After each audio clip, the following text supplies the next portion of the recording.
So I started the Outdoor Adventure Club about 4 years ago, and the first year was a great success. We did a lock-in overnight at a climbing gym, and we watched a big film at Shawnee Mission Park on this big canopy. It was a real successful year. We actually made the hammock stacking record for the state of Kansas, which I think we still hold.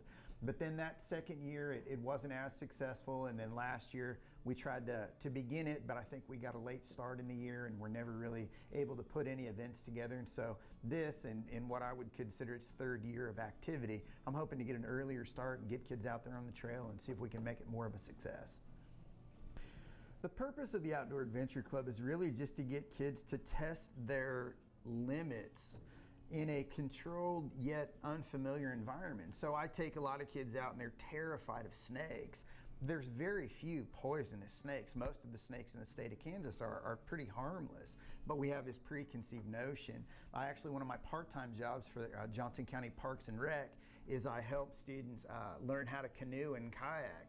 And so many times kids are getting in the boats and they'll freak out because there's a spider. I can just scoop in and pick that spider up with my hand and set him on the dock. And these kids are losing their minds about what they think is this very fearful insect. And so I want kids to get out there and to realize the outdoor world isn't scary. It's fascinating. The diversity of life is fascinating.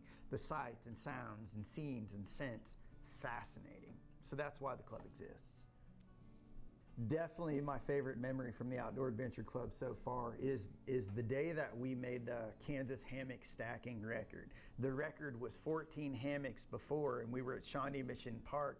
And as I watched students string hammocks together one above the other and precariously climb up into these nylon perches one above the other, I remember thinking to myself, this is quite dangerous. This could be a bad idea.